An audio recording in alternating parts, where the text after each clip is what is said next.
Good afternoon and welcome to the Preservation Association of Lincoln Brown Bag Lecture Series.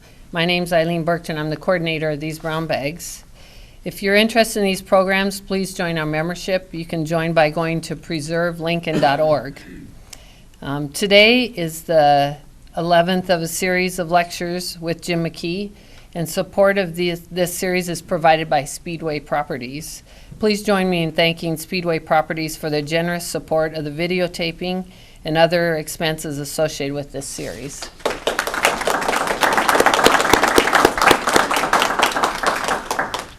Our speaker today is Jim McKee. Jim is a lifelong Lincolnite. His great-grandparents pioneered in Lancaster County in the 1870s. He has a bachelor's degree from UNL and operates J&L Lee Company, a publisher of regional books as well as the Coinery. Jim has written over 1,000 articles and books on Lincoln and Nebraska history. He's on the Historical Society Board of Trustees and also serves on the City of Lincoln Historic Preservation Commission. And he is also a founding member of the Preservation Association of Lincoln. Today is the 11th in a series of over 25 talks during the next couple of years.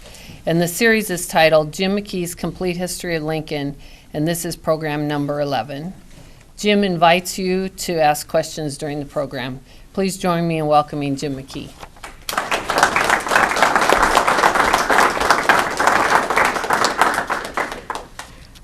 The slide up, of course, is taken from the overpass built in 1894.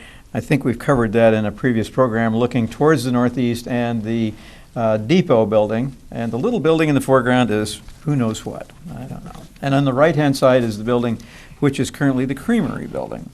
The current building was built by Peter Kiewit. The building that stands there was built at a time about which Lincoln was considering building a Union Depot, which would have gathered together all the railroads with the exception of the Rock Island. The Rock Island was uninterested because they had built in the 1890s a depot of their own further east on O Street.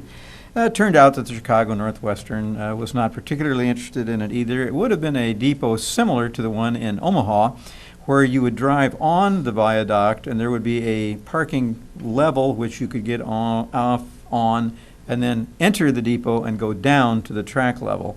An ingenious plan, but it didn't catch on at all. The Union Depot, that was considered in about 1890 and dismissed. Then in 1926, the second depot, which had a footprint almost exactly like this one, was raised. And when it was gone, they used the building on the right, the four-story building, which started life as the two-story Meadow Gold Beatrice Creamery building and was later built onto four. And at that time, it was called the Krantz building, K-R-I-N-T-Z, and Aaron Krantz manufactured furniture in the building as well. That became the depot temporarily while this one was being built, which was dedicated October the 28th of 1927. It was built by Peter Kiewit, cost about $1 million, and sometimes it's considered Peter Kiewit's first $1 million building, but probably it is not. At the same time, virtually, he was building the Stockyards building in South Omaha, which was also easily $1 million building, but they were both built about the same time. This is also when the platform was built, which ends up being Canopy Street, and so you can see the canopy for the first time.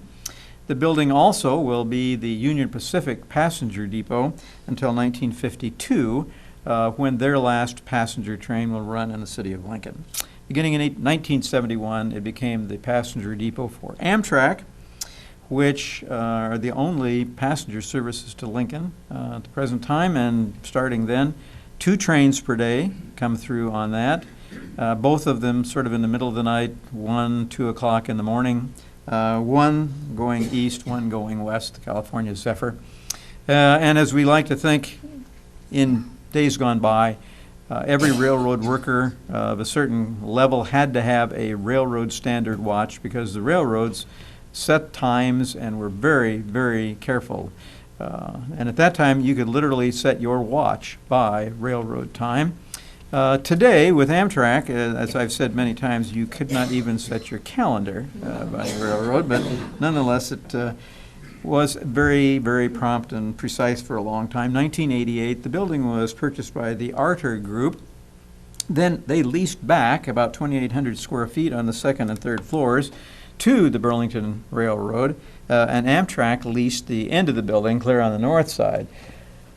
Here we are looking from the Creamery building, probably from one of the upper floors, towards the north, at which time we can see there were two mirror image buildings of red brick on either end of the depot, freight depots, and down at the end we can see just a building which is long since gone, but at that time they still parked in the middle.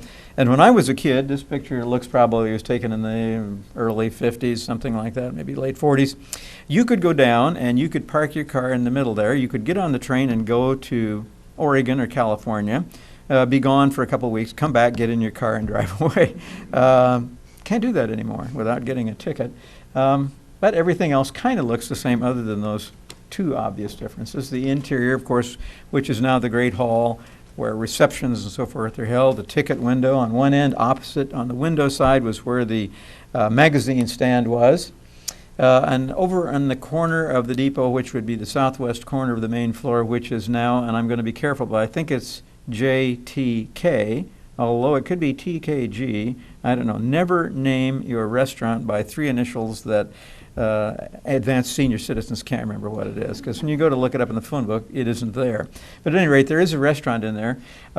This restaurant originally, of course, was operated, and the very first part of this depot was trains did not have food service on them, particularly the depot which preceded this. They would stop in Lincoln for maybe 10 minutes, 12 minutes. You would run in and get sort of a box lunch and leave. So this was a very, very busy place.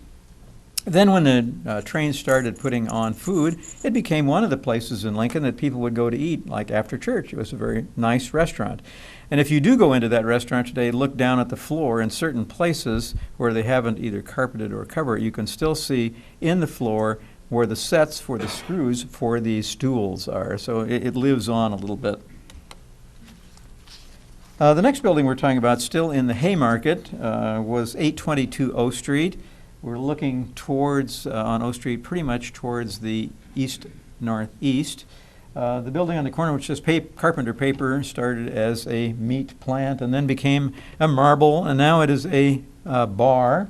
The next three buildings will disappear one at a time, and Baker Hardware, which I believe, has talked about or will be talking about, is on the corner. In 1890, those three little buildings were owned by the Pace, Williams, and North Printing Company. And that was Jacob North. Ultimately, the others will drop off and will become the Jacob North Printing Company. Ultimately end up with one building, which a lot of us remember simply because of its sign, the Charter Oak Buggy Company, or Farm Wagon Company, which really stood empty for a long time. It was the home of the Lincoln Bottling Works. It was the Gunn Douglas Milk Company, Cochran Construction Company. Burden Supply, which later will be built out west on O Street, was in there for a while. Then it ended up empty for a good long time until finally John Camp purchased it, and it is now part of the three-building parking lot which he operates between the corner building, which is a bar whose name I forget because it keeps changing, and the parking garage for the Holiday Inn. And that is the Holiday Inn's building back there where the old Lincoln Hotel sat, and their parking garage. Now we're going to step out, if you think of it as such, we're going to step out of the Haymarket itself, a building which is technically not in the Haymarket, but for all intents and purposes is. It's on 9th Street, between P and Q, on the north side of the street, and most of you recognize the building itself, if not the tenants and the signs.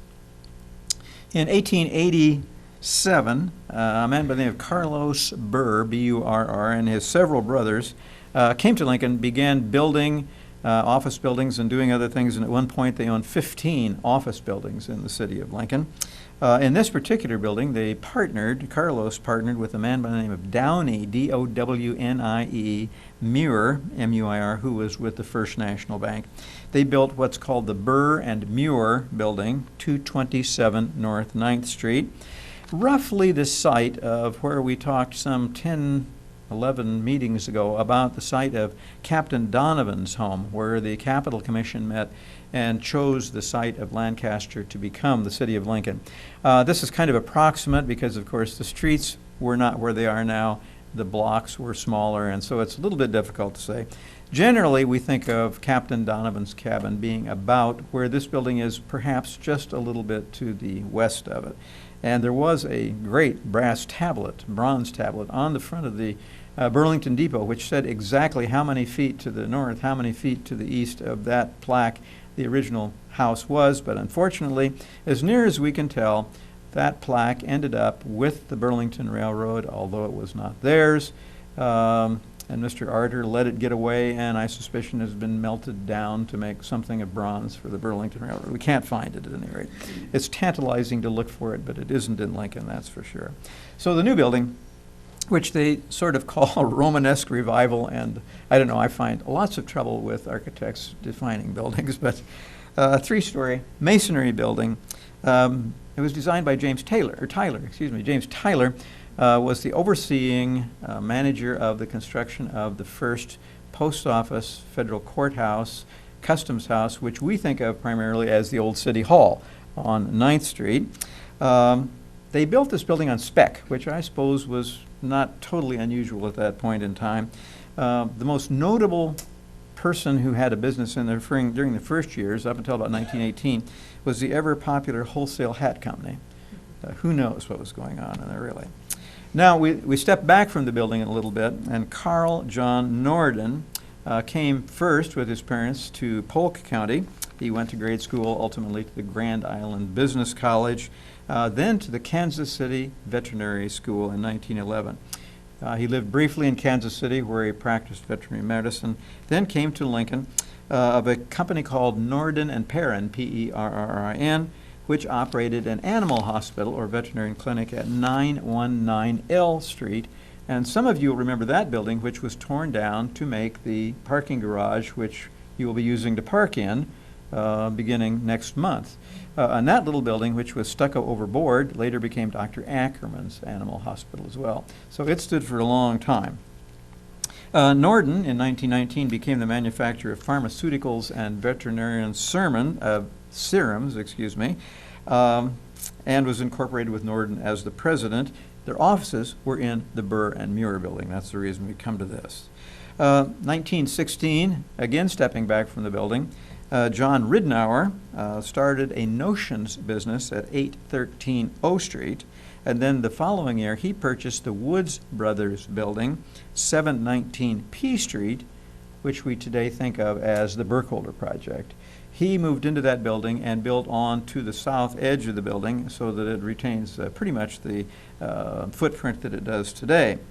Then in 1925, Ridnour built a new purpose-built $80,000 building between what we call the Apothecary Building and the Lincoln Hotel or the Holiday Inn. However, he maintained this building at that point in time, which he called Factory Number 1. And some of the pictures show it as Factory Number 1, but I think this sign doesn't have that on it. The Burrs continued to live in Lincoln. Mr. Murr left Lincoln in about 1890 and moved to the city of Denver.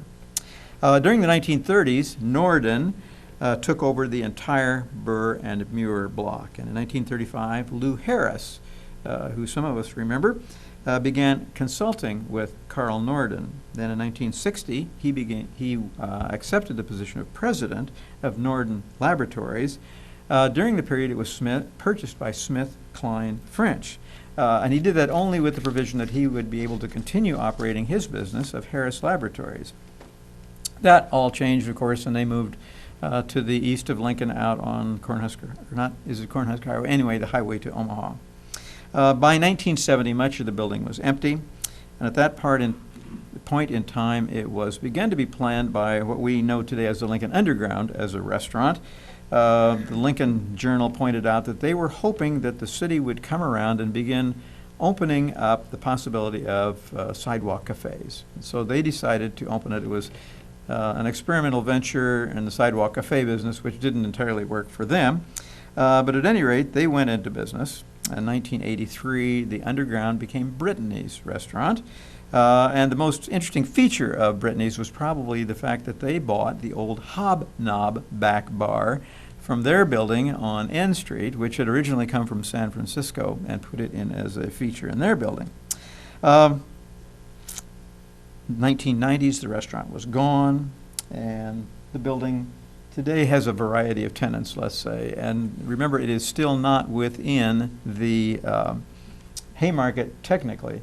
And on the right is the building, most of which will become what we think of today as Barry's Bar, and another interesting building. An early picture of the construction of the arena, which of course takes up a good corner of what we think of as the Haymarket area, but technically is not in historic Haymarket. It is to the north and west. This area where the Haymarket sits is probably, and although we can't identify it specifically, it's probably about at the site where the Great Elm stood. And at the Great Elm, under the Great Elm in 1859, a group of people headed by W.T. Captain Donovan, a man named Forrest, a man named Wallingford, met and organized Lancaster County and named the city and the county Lancaster after the city in Pennsylvania. At that point in time, there were 153 people, not in the city, but in the entire county of Lancaster.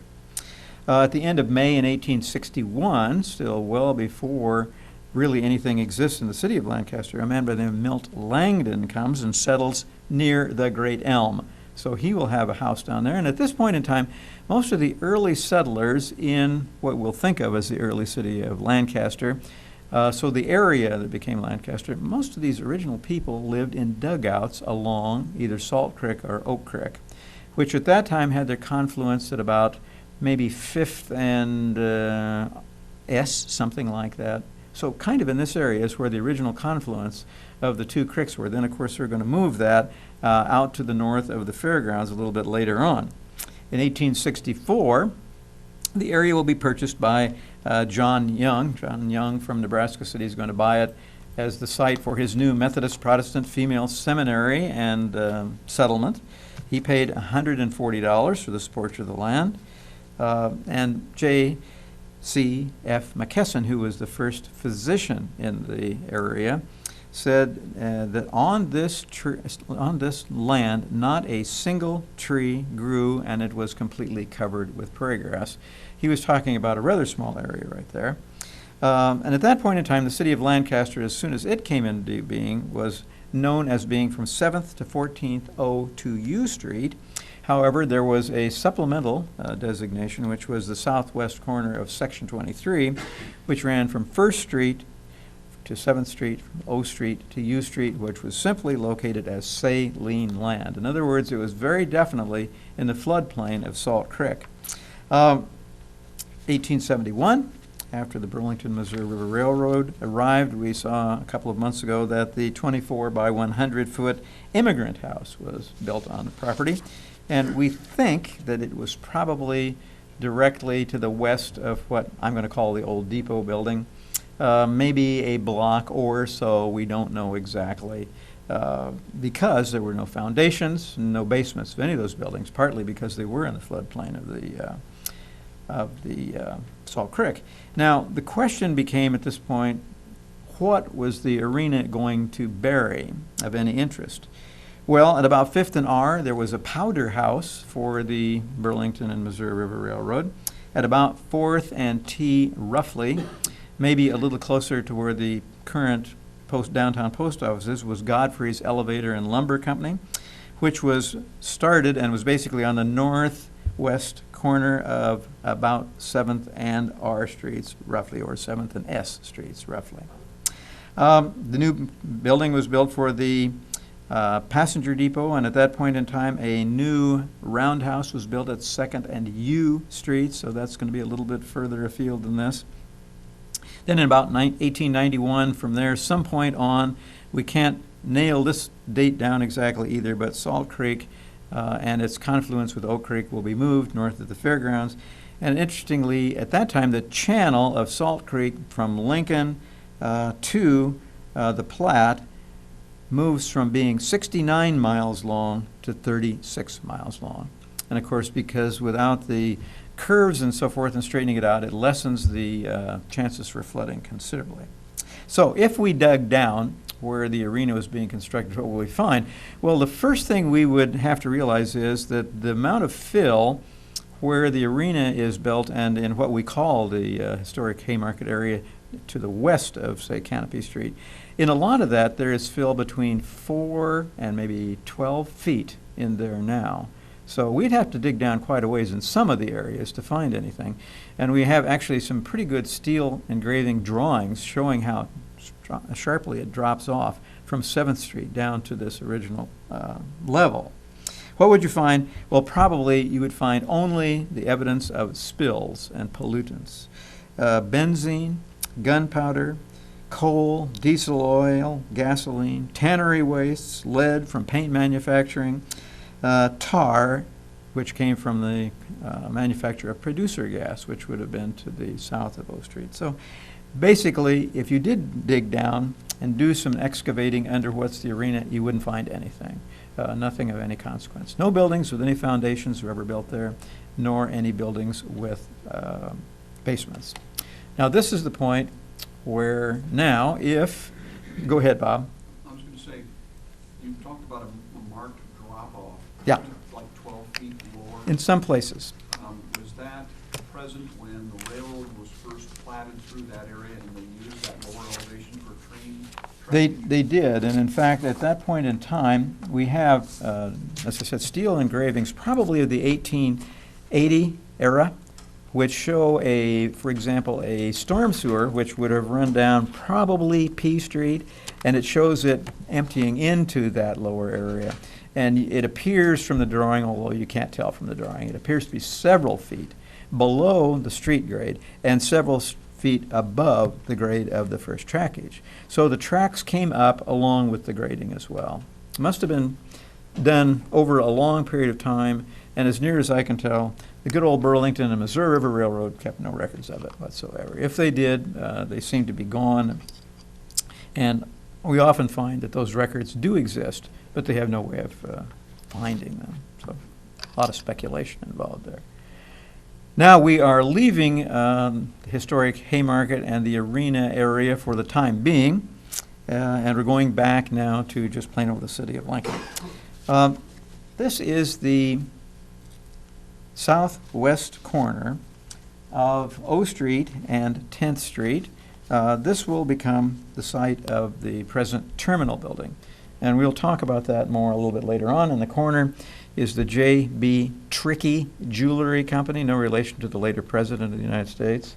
And you can see the watch, which is hanging on the stick outside, because even in that late in history, people were making signs that were emblematic of what was going on inside, originally for the purpose of people who didn't read. Next is a Mortar and Pestle, which was a drugstore. Next is Conover and Druce, which was a general mercantile store. Conover and Druce is where the overland stage stopped and left the mail for the city of Lincoln. The first building of any consequence we want to talk about, however, is on the northeast corner of 10th and O Streets. And we'll step back first and talk about James Sweet, who came from New York State to Nebraska City first. And the reason James Sweet came to Nebraska City was he was slightly related to Mrs. Carrie J. Sterling Morton, and she convinced him to come there. In 1857, so very early in the territory of the state of Nebraska, he became the editor of the Nebraska News Press, newspaper in the area. And at the same time, he started a bank called Cheever, Sweet and Company, which was not just a bank, it was also a law office, real estate brokerage, and insurance agency, a little bit of everything, as everything was at that time. By 1860, Sweet had dissolved most of his interests with the exception of banking, but he also in 1862 became the collector for the Internal Revenue Service, winning him lots of friends, I'm sure. And then in 1881, his bank became the National Bank of Nebraska City. Nelson Chandler Brock, who was Mr. Sweet's nephew, came to the city of Nebraska City in 1865 and became his assistant as an IRS collector. Nebraska, of course, becomes a state in 1867, and Sweet is convinced, after much arguing, he didn't want the job very badly, but they finally convinced him to run for the first treasurer's job. He did ultimately run and was elected by a comfortable margin because most of the offices at that time nobody wanted. But some were eagerly anticipated, most nobody wanted. So when Lancaster became Lincoln in 1867, one of the things that Sweet did was he was hired to perfect the title to the city of Lancaster and transfer it to the city of Lincoln. He then convinced the Capital Commission, interestingly enough, during the auction sale. He's the one that put together the group of Nebraska City people who put together a pool of $10,000 and agreed after the first day's dismal auction results to use this $10,000 pool to bid on every single lot that opened at the auction sale, because it was to their advantage to make sure that the capital did move to Lincoln, and if the auction failed, it would not have. So Mr. Sweet is, in many ways, one of the early fathers of the city of Lincoln. In 1868, he hired what he called the city's finest engineer. He didn't mean by that a engineer for a railroad or even a building engineer, as far as I can tell, but he called him an engineer to build this two-story office building on the northeast corner of 10th and O. And so it became, in a way, the city of Lincoln's first office building. The first floor, as we can see here, is divided into 3 bays. The bank was on the furthest to the right, or the one on the corner of the intersection. And Sweet then partnered with his nephew, again, Nelson Brock, and they opened the Sweet and Brock Bank in the building.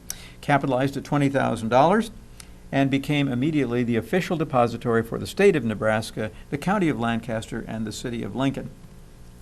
Later, when we have some problems and the governor and others are impeached, one of the questions that arises is to Mr. Sweet, although he's completely exonerated, and one of the questions became how did he keep these monies separated?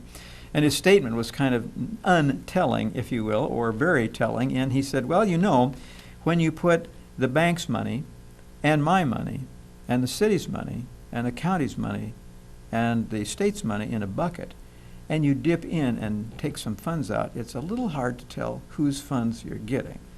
But nonetheless, he was exonerated and was not impeached or really got into very little trouble with it at all. The other bays are a grocery store belonging to A.C. Rudolph and Pflug, P-F-L-U-G, Brothers Dry Goods Store. Now, the upper floor was used as a county sort of an office. As treasurer, he kept the records for the county up there in a wooden box under the floorboard. Very secure, I'm sure. It also is where, although it wasn't called a city council, this is where the city council would then have met. Also, it would have been where a court would have been held if you had a moving court at that point in time. Brock himself, Nelson Brock, became very active in Lincoln's politics at that point in time. He served 2 terms on the Lincoln City Council. He was on the Board of Education and director of the City Library. His mansion, if you will, was on 10th Street, directly across the street to the west from probably about where the stadium sits, right in that general area. This is where the large houses were for a very short period of time. This is where they were built. As the bank grew, and it grew from literally nothing, it did not have a charter, and it was at a point in time where if you wanted to open a bank, you simply found some place to open. You put a sign in the window that said, we are a bank, and if people left their money there, you were a bank. So it did grow, and it became the State Bank of Nebraska in 1870 and the State National Bank in 1871. Building stood under many, many uses we'll see through the years. And this is the site today of Clayton House, which originally started life as a hotel. Today, I believe it is all apartments. Another picture of the same area. This is looking towards the southeast. We can see the Capitol building as the most prominent building on the horizon back there, the first Capitol building. But what we're looking at really is the fact that the Sweet and Brock 3-bay building is still here. We watched the Sweet and Brock building change over time, and they will change the fronts of the building. Later, we'll see it becoming a ticket office and so forth. And every time it changes, it looks like it's a new building, but it's still stays the same character. Here is probably one of its later incarnations, and on the left is Louis Meyer's dry goods store. Now, Louis Meyer's grandson just passed away like 5 years ago, and Louis Meyer, the grandson's sister, was Betty Elizabeth Boslow, who was Judge Boslow's wife. So Louis Meyer comes down to us in a family that's still here. And on the corner, now the old bank portion of the building has become the Zemer Ticket Agency, A.C. Zemer. Yeah, Roxanne. First building, it looked like it was made of limestone. Would that have been like near? It was, and it's still made of limestone here. The question was, the building appears to be made of limestone, and it was always the same construction. And I think if we go, oops, I wanted to go back, not forward. I think this is the original building, and this is exactly what it stays, but we're going to probably stucco over it or something, Bob? If I were to speculate, it looks like the sandstone we found out around Antelope Creek. Okay. Brownstone, like the wall in front of old City Hall. Bob speculates that this looks like the same sandstone which may have been quarried along, you said Salt Creek, do you mean Antelope Creek?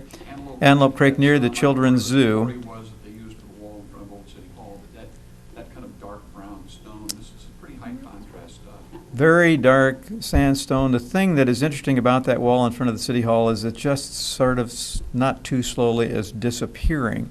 And I think we have to realize too, and Matt, maybe you've done more research on this, that the stone some of the stone which was used in the Capitol building may have been very low quality, similar to that. And I've often speculated and wondered where that, and couldn't we tell that where the sandstone on that wall, whether it came from Antelope Creek or whether it came from one of those sandstone quarries farther to the south in one of its 2 or 3 spots. Geologists could. Yeah. It tends to be really kind of, by and large, low-grade material, and those end walls on the first state capitol appear to be made of rubble stone, not dissimilar to this. I haven't seen a really good shot. Yeah, Bob's point is, and in fact, I think Matt has probably the best picture of that end. The north and the south ends of the original Capitol buildings seem to be made of infill rubble stone, which is probably that low-quality stone, because the intention, as I understand it, I'm looking here to see if anybody has better information than I, that they thought that if they added on to that original Capitol building, it would be on to the north or the south end. So really, all that there were no window piercings, but there were doors, very small doors at ground level, which adds credence to that, too. It'd be very interesting to see if we could find out more about where that stone did come from. And as you know, I fought, and I will fight what will become a losing battle, ultimately, to keep that wall in front of the old City Hall building, because one of these days it's going to fall over. I mean, in fact, there are places where you can stick your hand completely through the wall from the O Street side, clear onto the interior. And you know, a small raccoon could live in there, I suppose. It's very, very difficult. But in answer to your question, yes, this appears to be similar stone. I don't know how much stone they ultimately took out of Antelope Creek, but what we think happened to that building is that it was, I will call it stuccoed over, probably gunite, not gunite. They didn't have that, I don't think, that, but sort of a smear of concrete. So when we look at the building in its later incarnations, I think we're seeing, well, I know we're seeing the same building, and here I think we just see it covered over with stucco, but very much the same building. And if we look closely up at the top, it's not easy to read, but we can see the word Lincoln on the right, and to the left, we can see a listing of the types of baths available at a certain hotel. And they were things like mineral baths, salt baths, sulfosaline baths, and my favorite, electric baths.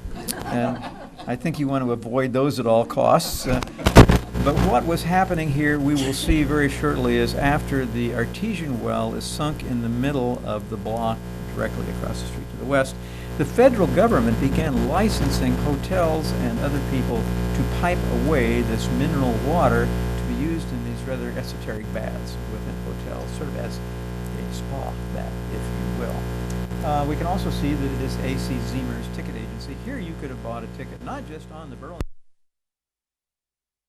steamship ticket from New York to London, for example. You could have bought it here along with your railroad ticket passage there. Now, Mr. A.C. Zemer was a very interesting gentleman. We will see him pop up again a little bit later on. He will, let's say his wife will inherit a lot of money. And when his wife inherits a considerable amount of money, one of the things he does is he sells the ticket agency. The other is, first he has moved it to the Funk office building, but that's neither here nor there. And he will set himself up then in the Funk building as a Christian Science practitioner. And he will, after first building a new house for his wife, then build a house for his wife at 20th and Euclid, which we know today as Maple Lodge. So that's A.C. Zemer. Then A.C. Zemer either very brilliantly or very stupidly died. And unfortunately, the thing which makes it unfortunate is he'd spent all his wife's money on building the house. So she was only able to live there a very short period of time, and she had to ultimately leave the house. Okay. Jim? Yep. Would that Maple Lodge been relatively rural, or was that pretty much an urbanized area at the time the house was? The question is, would Maple Lodge have been urban? Well, it depends, I guess, a little bit on how you and I define urban. I'm thinking of a gentleman by the name of Law, who was the grandson of H.P. Law. And the Laws had a home somewhere, and I can't pinpoint it any better than this for you, but off of South Street on about 25th, in the neighborhood of Pepper Avenue. And as a child, Bob Law, the senior, just passed away here in the last 5 years, and he was about 100 years old. And he said as a boy, he remembered in his grandfather's house, standing in that house, looking towards the northwest, and the only building visible was the house which stood where today Milder Manor is, which is next door to Maple Lodge, and that was Colonel Ames' house. And so the answer is it was pretty much farmland as you get very much towards the south or the east.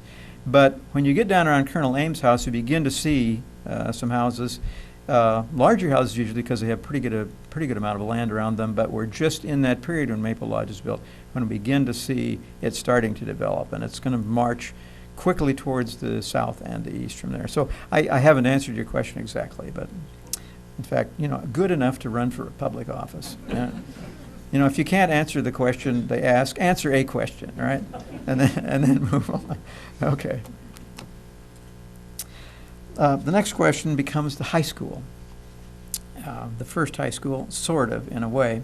Now, the first school, which we won't see for probably close to a year in this series because it gets tacked on, the first school, really outside of the one that was in the Methodist Protestant Female Seminary building, the first, we'll call it city school, was the old stone school, which would have sat almost exactly where the Johnny Carson Theater sits in the Leeds Center building, and was, interestingly enough, probably torn down to make way for the Leeds Center, that original school. And all of the school would have been taught in that building originally, whatever started at first grade, and maybe if you thought of high school as ending at 6th or 8th grade, it would have all been in that one school. However, things moved quickly, and by 1870, the city of Lincoln is about to pass a $50,000 bond issue. The question which is raised at that time is, should the school district take the $50,000 and build a purpose-built high school, or should it instead build several small ward schools, primarily elementary schools? One of the people arguing very heavily for a central high school was Charles Gear, who owned the newspaper. And he editorialized in some very interesting and famous editorials, even though people thought building was an awful long ways away, that if they built the central high school, he said he didn't think that any high school student in Lincoln would suffer physically from having to walk as much as 3/4 of a mile to a mile to high school. He thought that was the way to go. Ultimately, they will prevail. Now, the first separate building that was used as a high school was in the Baldwin Terrace building. In the basement, what really its predecessor, which was a Methodist Protestant church building. The building was never used as a Methodist Protestant church, but the first time we see the words Lincoln High School used, it operates for about what we would think is a semester, maybe a year, in the basement of that building before this building will be occupied. The Journal did lobby hard for this building. It was built, although When it was done, the journal did mention in one of its editorials that they thought it was a bit extravagant and probably too large. One of the Omaha papers said that the Lincoln High School had been built large enough to accommodate every high school student in the state of Nebraska, which is a gross exaggeration, but nonetheless people did think of it as a little bit large. The building as we see it here faced towards the west, or the setting sun, if you will.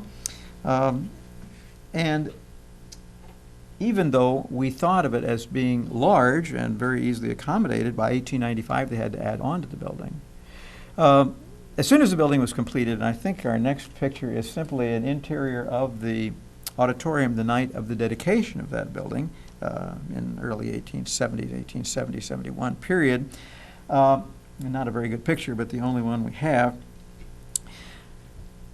Immediately, the following day after this picture was taken or the dedication occurred, the school board, which was not a taxing authority at that time, went to the city council where they had to get their funds and asked for an additional $50 in cash because they wanted several things. One, they wanted to have a library. So they said they wanted to buy an unabridged dictionary and the Century Cyclopedia of Knowledge. They said all the words in the English language are in the dictionary and all the information on any subject the students would want are in the encyclopedia. We probably will never need to buy any more books. Also, one of the things they wanted to do was they wanted to plant around that original building a row of trees. And the row of trees was not to provide landscaping architecturally. Some of the parents and in effect, and certainly the school board must have agreed, was that the building was so far east of the city of Lincoln that it stood as a possible danger of being overrun by prairie fires, and they thought if they planted a row of trees around it, that it would protect it from prairie fires. And that's probably not even slightly possible because there were buildings all over in there. The ground was broken up and the prairie grass was long since pretty well cut down. But at any rate, they wanted $50. And they got it. And apparently they bought the dictionary and apparently they built the trees. But the parents were still a little bit hesitant.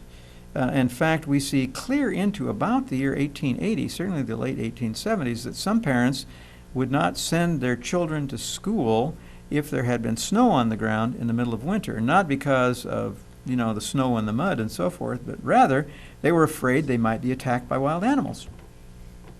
Now, as far-fetched as that seems today, clear up as late as 1888, the journal reports there were some, what we might think of as today, fairly wild animals would come when there was snow on the ground. They would come into the city to forage garbage. So maybe there was some chance of that. But at any rate, this building was way to hell and gone east of Lincoln. Why were they thinking of building it there? And the question, of course, in your minds, if you don't already know the answer, is, well, where was this building? Well, in 1957, it became the site of the Pershing Municipal Auditorium. So it wasn't, we don't think it was being too far east, but at that point it was. So the next thing that will be an addition.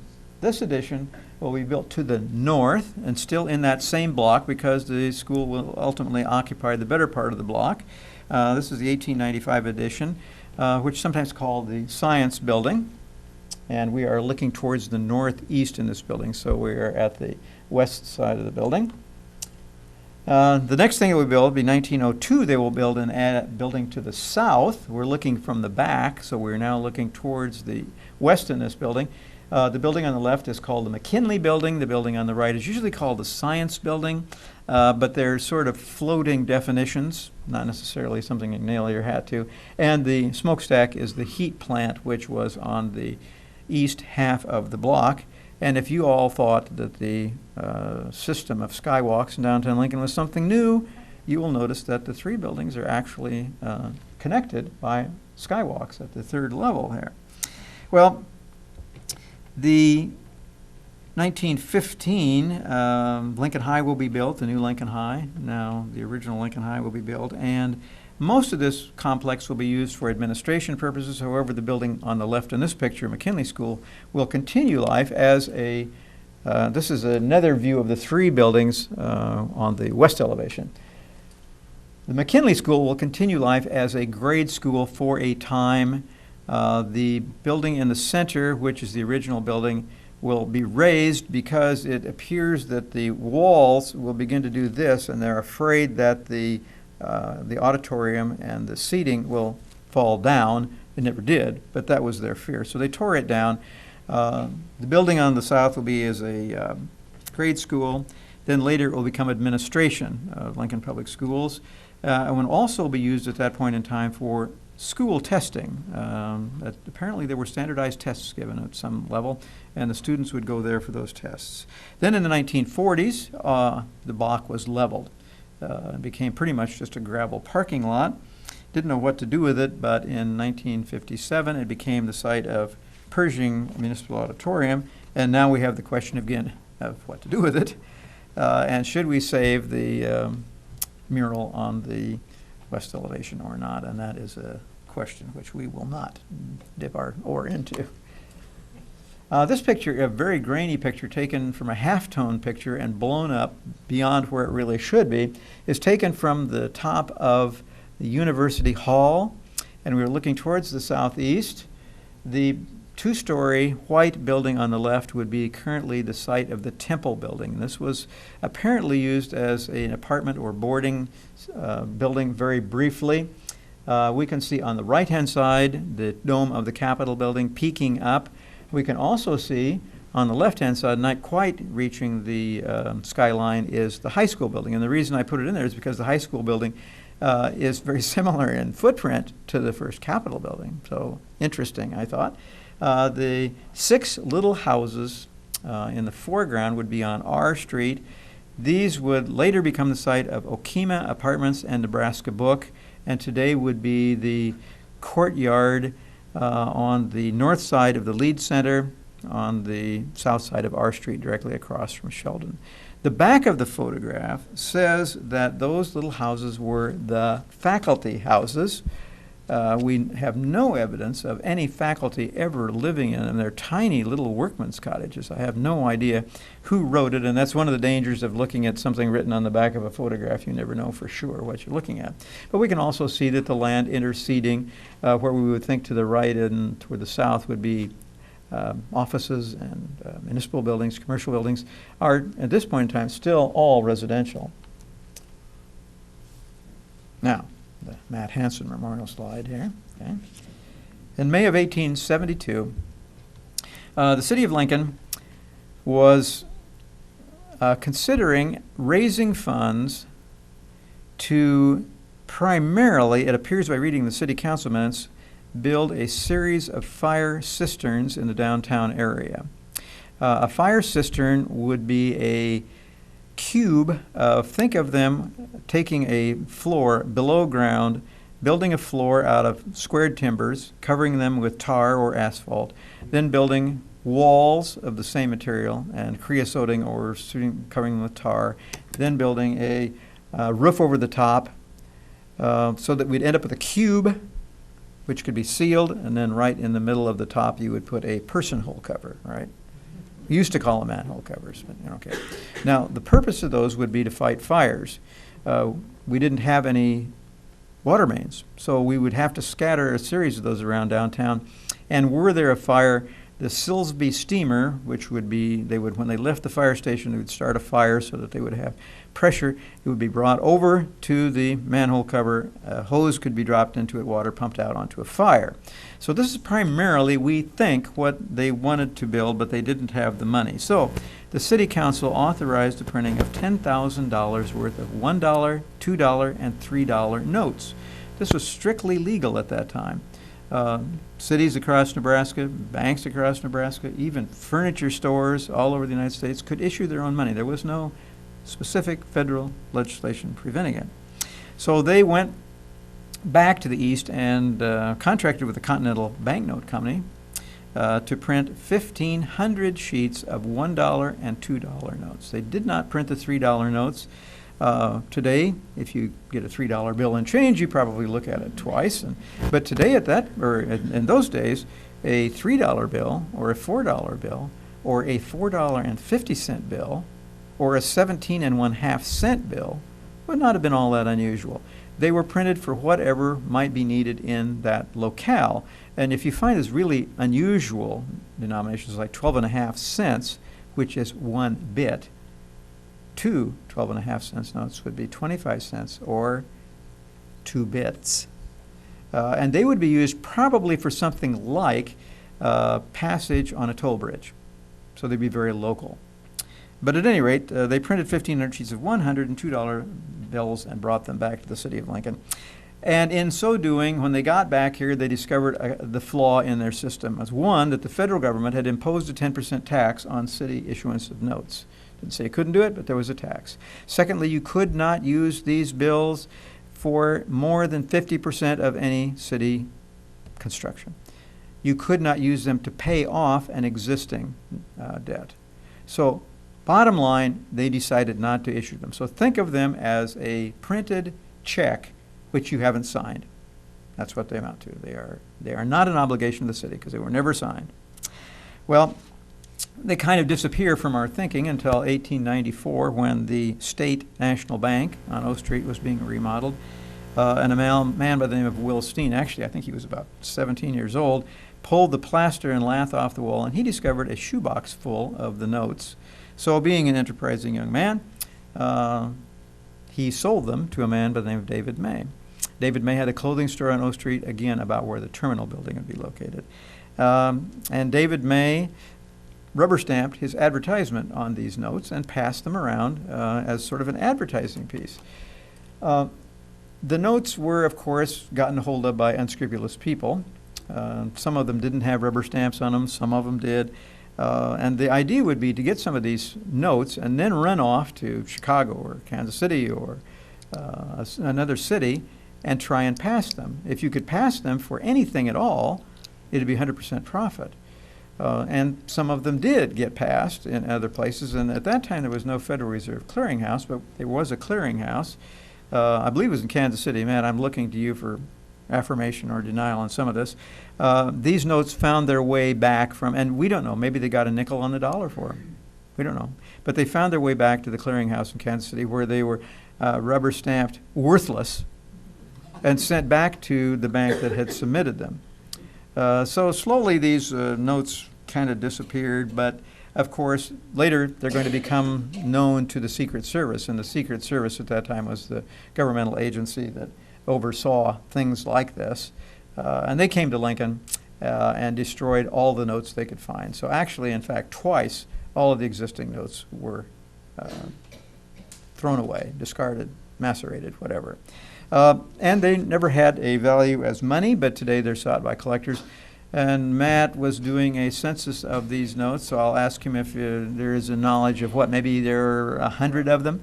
No, I'd say about 30 of each denomination. Okay, Matt says that there are about 30 of each denomination in existence today. The rest of the sheets still exist. Well, the rest of the story, too, becomes the fact that probably in the late 1960s, early 70s, I did know of a cache of them, of the uncut sheets, and I actually saw them, so I know they existed, but we kind of think maybe they were destroyed. They never did surface again. And the guy that owned them was frightened that he had counterfeit money and that he could be, strung up for it, when in fact, what he had was just unsigned checks, really. So they do have a collector's value today. And a pretty good collector's value today. Even if a note's not in very good condition, will have a pretty good collector's value. And that is a good place to see if there are any other questions or comments, because we are at the end of our hour. Question in the back. Where's the Hobnob Bar now? John asks where the Hobnob Bar now is, and the answer is I don't know. I've lost track of it completely, but behind him is a gentleman with the answer. Go ahead.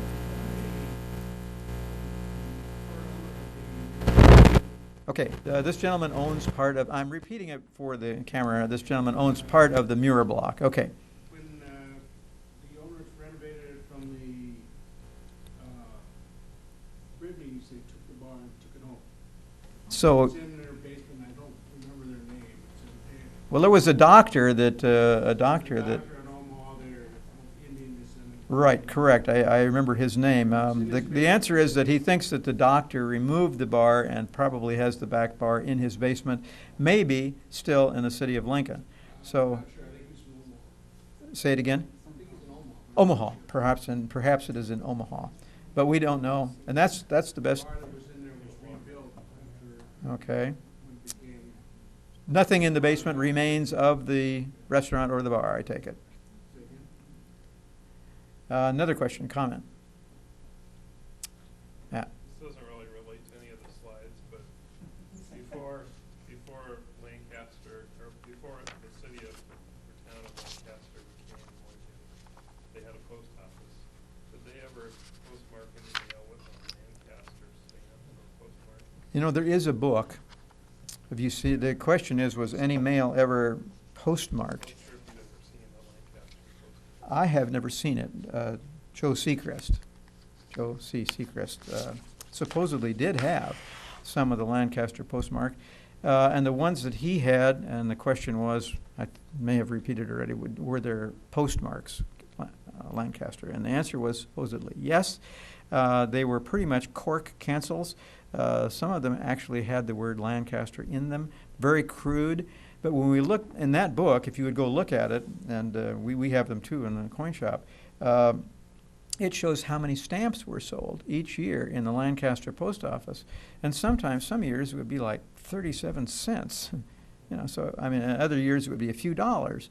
So you can see that he wasn't a very busy postmaster, despite the fact that he moved from his home, down where Fringe and Tassel and Geller Design Building is roughly. The post office was in his double-walled log cabin at that point in time. So he did have some incoming mail, which we remember he had to go on his horse out to Yankee Hill to get. So there were cancellations, and I don't know where any of those are because Joe's collection of stamps and postmarks was extremely valuable and has long since gone away, auctioned off all over the place. No, I don't know that any of them ended up in Lincoln, Nebraska. Now, we will be back with the next session of this class in October, but next month, remember, we'll go to the County City Building for whatever program it was. Okay? And we'll see you, I will see you again in a couple of months.